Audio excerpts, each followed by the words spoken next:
Assalamualaikum warahmatullahi wabarakatuh. Kembali lagi bersama saya Rudi Masnyadi ME dalam mata kuliah Ekonomi Mikro 1. Pada pertemuan ini kita akan mengupas teori perilaku konsumen. Nah, teori perilaku konsumen ini kita akan bagi tiga. Yang pertama kita akan menyamakan persepsi berkaitan dengan pengertian dan asumsi dasar. Kemudian kita akan mengupas teori kardinal dan kita akan mengupas teori ordinal. Baik, pada bagian yang pertama kita akan menyamakan persepsi berkaitan dengan beberapa pengertian dan asumsi dasar. Yang pertama barang, ya kita harus samakan persepsi bahwa barang adalah bagian yang dikonsumsi oleh konsumen dan barang itu adalah benda dan jasa yang dikonsumsi untuk memperoleh manfaat atau kegunaan. Jadi konsumen melakukan konsumsi itu adalah dalam rangka untuk memperoleh manfaat atau nilai guna atau kegunaan dari barang tersebut. Kemudian yang kedua ada namanya utilitas ya atau utility, yaitu manfaat yang diperoleh karena mengkonsumsi barang. Ya, jadi manfaat yang diterima oleh konsumen ketika dia mengkonsumsi barang disebut dengan utilitas atau utility. Nah, utilitas inilah yang digunakan sebagai dasar pengambilan keputusan oleh konsumen apakah dia mau membeli atau mengkonsumsi barang tersebut.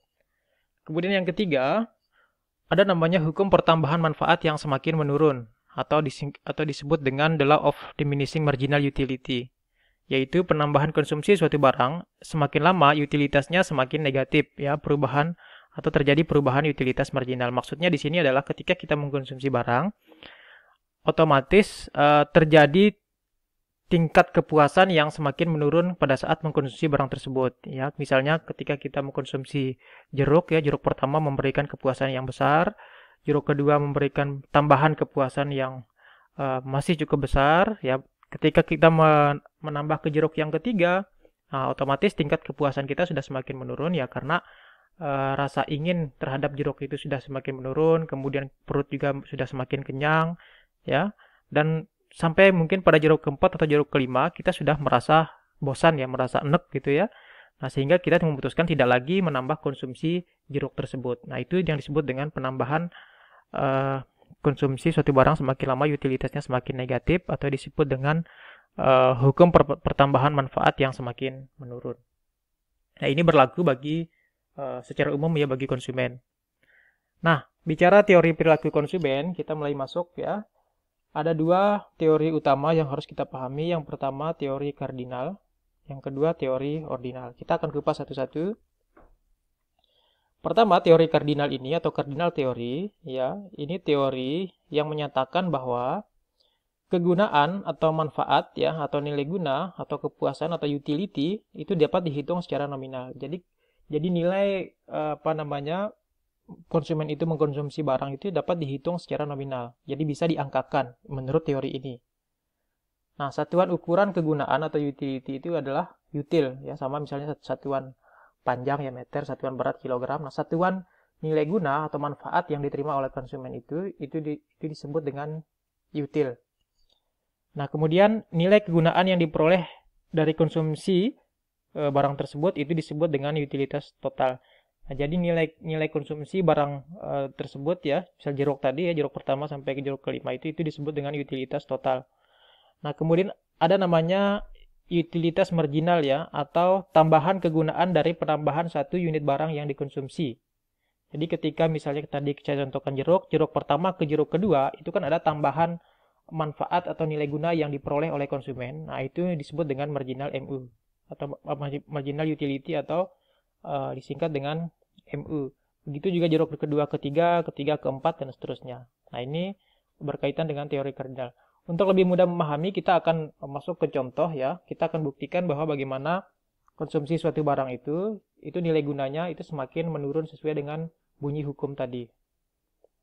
Nah, di dalam teori kardinal ini ya, jadi nilai guna itu bisa diangkakan. Nah, jadi diskenariokan seperti ini, seperti tabel ini. Kolom pertama menunjukkan harga baju ya, sama harganya dari baju pertama sampai baju ke-8. Kolom kedua itu jumlah baju yang dikonsumsi, baju pertama sampai baju ke-8. Yang kolom ketiga uang yang harus dikeluarkan ya, semakin banyak bajunya, semakin banyak uang yang dikeluarkan. Nah, ini yang disebut dengan kegunaan total atau total utility tadi ya. Jadi total kepuasan atau nilai guna yang diterima oleh konsumen ketika dia membeli bajunya, ya.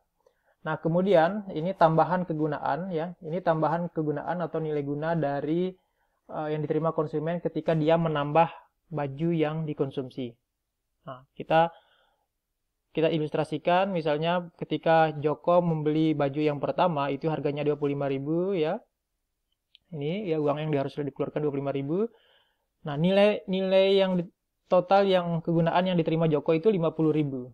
Ya ini semacam skenario saja yang kita asumsikan, ya, 50.000, ya. Nah, tentu tambahan kegunaannya ya sama, ya, pasti 50.000, ya. Nah, kemudian ketika Joko menambah bajunya, ya, menjadi 2, nah, otomatis jumlah yang uang dikeluarkan itu 2 kali 25.000, 50.000, ya. Nah, kemudian ini angka yang berubah, ya, kegunaan yang total atau total utility yang diterima Joko itu menjadi 125.000, ya. Saking senangnya dia punya baju itu. Jadi kalau kita angkakan kegunaannya, nilai gunanya dalam versi Joko ini 125.000. Nah, berapa tambahan kegunaannya itu, ya, tambahan kegunaan atau marginal utility-nya, ya. Ini adalah tambahannya adalah 125 dikurang 50, ya, sama dengan 75. Nah, angka 75.000 inilah yang menjadi tambahan manfaat atau kegunaan yang diterima Joko dari baju pertama ke baju yang kedua, ya. Jadi hasil kurang dari 125 dikurangi 50, ini hasilnya 75. Joko menambah lagi bajunya menjadi 3, ya. 3 kali 25 menjadi 75.000. Berapa kegunaan totalnya? Itu 185. Ya, 185.000. Nah, tambahannya berapa? Berarti 185 dikurang 125 itu sama dengan 60.000. Ya. Tambah lagi 4 bajunya, ya, 4 kali 25 itu 100.000, ya. Kemudian kegunaan totalnya itu menjadi 225. Berapa tambahan kegunaannya? Itu 225 dikurangi 185 sama dengan 40.000. Nah, coba Anda perhatikan, secara kegunaan total itu betul meningkat, ya, betul meningkat 250, 125, 185, 225, tapi secara tambahan kegunaan atau tambahan nilai guna atau marginal utility-nya itu sebenarnya mengalami penurunan, ya. Jadi 50 ke 75, ya, oke, dia meningkat, tapi dari 75 ke 60 dia sudah menurun. Maksudnya setiap tambahan baju Joko itu dia mengalami tambahan kepuasan itu sudah semakin menurun, ya, karena sudah banyak bajunya, ya.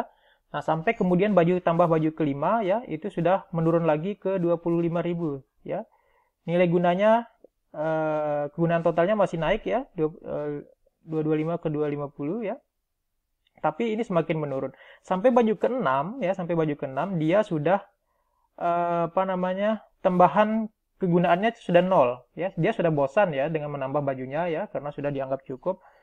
Nah, sudah 0, ya. Tapi kalau dia tambah baju yang ke-7, ya, ini sudah menunjukkan nilai negatif, ya. Nah, begitu juga dalam total kegunaannya ini, ya. Kegunaan totalnya ini sudah menunjukkan penurunan 250 ke 225, ya. Jadi begitu seterusnya. Ini membuktikan bahwa hukum kenaikan hasil yang hukum kegunaan nilai guna yang semakin menurun tadi, ya. Ini dari skenario ini kita bisa pahami, ya. Nah, ini yang dimaksud dengan teori kardinal, bahwa kepuasan atau nilai guna itu bisa diangkakan, ya. Nah, untuk lebih mendalami lagi, ya, jadi tabel tadi itu bisa dikurvakan seperti ini. Dari tabel tadi, ya, jadi kita akan tuangkan dalam bentuk kurva, di mana Anda perhatikan dulu garis vertikalnya, ya, ini satuan utilitasnya, ya, utilnya. Kemudian garis horizontalnya, ini adalah satuan dari unit baju yang dikonsumsi Joko, ya. Pada intinya, gambar ini adalah mencerminkan tabel tadi. Nah, contoh misalnya pada saat Joko menambah konsumsi bajunya, ya, bajunya 1, kemudian harganya utilitasnya 50.000, ya. Baju yang kedua 125, baju yang ketiga 200, baju yang keempat 225, baju yang kelima 250, sampai baju yang ke-6, ya, utilnya itu 250 ya. Kalau dia tambah bajunya ke 7 ya, itu tingkat kepuasannya sudah menurun ya, sesuai dengan gambar tabel tadi. Nah, garis parabola yang pertama yang atas ini, inilah garis total utility. Nah, sementara garis parabola yang bawah ya, itu adalah marginal utility ya. Jadi ketika dia menambah bajunya 50.000 ya, tambahan manfaat yang diterima, ketika ditambah 2 menjadi 75, tapi ketika ditambah 3 itu sudah menurun di bawah 75 sedikit, ini 60 di sini ya, semakin ditambah ke 4 menurun lagi ya, sesuai dengan angka di tabel tadi, 5 menurun lagi, ke 6 menurun lagi ya. Inilah yang disebut dengan teori kardinal. Nah, selanjutnya kita akan masuk ke teori ordinal. Ya, kalau teori ordinal ini dia berbicara tentang kegunaan itu tidak dapat dihitung. Jadi kebalikan dari teori kardinal.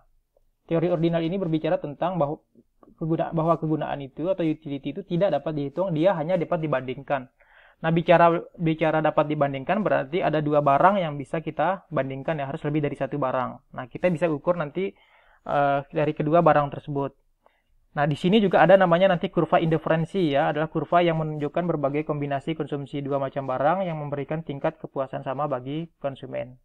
Bagaimana kurva indiferensi itu atau indifferent curve itu? Jadi seperti ini ya dalam teori ordinal ya. Jadi ada dua barang ini yang dikombinasikan antara makan bakso dan makan sate per bulan ya. Jadi kalau kita makan bakso 25 kali per bulan, tentu akan mengorbankan porsi satenya ya, karena kita tidak bisa membeli dalam jumlah yang sama karena keterbatasan pendapatan. 4 kali mungkin porsi makan satenya. Kalau 20 kali bakso maka 8 porsi sate ya, 10 kali bakso maka 10 porsi sate, kemudian 5 kali bakso 20 porsi sate, 4 kali bakso 25 porsi sate. Jadi kombinasinya seperti itu. Ada hubungan yang saling mendiadakan, kalau yang satunya tinggi maka yang satunya rendah. Nah, hubungan dari kedua barang ini itu digambarkan dalam kurva indifferent namanya seperti ini ya. Jadi garis vertikalnya adalah makan bakso ya, garis horizontalnya adalah makan sate. Nah, ketika baksonya 25 tadi ya, satenya 4 ya. Ketika baksonya 20, satenya 8 dan seterusnya. Nah, kalau ditarik garis seperti ini dia akan melengkung seperti kurva permintaan dari kiri atas ke kanan bawah ya. Nah, kita harus pahami ya, gambar kurva indifferent ini ada beberapa asumsi ya. Kurva indifferent ini adalah yang pertama asumsinya semakin jauh dari titik origin, tingkat kepuasannya itu semakin besar ya. Maksudnya adalah ini titik origin ini adalah titik 0 ya. Jadi kurvanya itu semakin menjauh, semakin bergeser ke kanan, semakin tinggi tingkat kepuasannya. Kita mengkonsumsi kedua barang ini, maksudnya adalah semakin tinggi porsi bakso dan semakin tinggi porsi sate ya. Kombinasi porsi bakso dan porsi sate ketika dia semakin bergeser ke kanan. Kemudian yang kedua, kurva indifferent menurun dari kiri atas ke kanan bawah dan cembung ke titik origin ya. Sudah jelas ya, karena kombinasi dari dua jenis barang yang satu tinggi, yang satu rendah ya, maka dia kiri atas ke kanan bawah dan cembungnya itu ke titik origin, ke titik 0. Jadi cembungnya menghadap ke titik 0. Nah, kemudian yang ketiga, kurva indiferensi tidak saling berpotongan. Jelas tidak saling berpotongan dia karena konsumsi dua jenis barang ya, dia sifatnya searah gitu ya, tidak akan berpotongan keduanya ya, karena kombinasi dari garis vertikal dan garis horizontal. Nah, inilah yang berkaitan dengan teori perilaku konsumen ya. Ingat sekali lagi, ada teori kardinal dan ada teori ordinal. Nah, lebih lengkapnya nanti silakan baca sendiri bukunya ya. Untuk kuliah hari ini saya cukupkan sekian. Dan nanti untuk latihan-latihan soal nanti saya akan posting di grup WhatsApp ya. Baik, terima kasih. Demikian ya. Wabillahi taufiq wal hidayah. Assalamualaikum warahmatullahi wabarakatuh.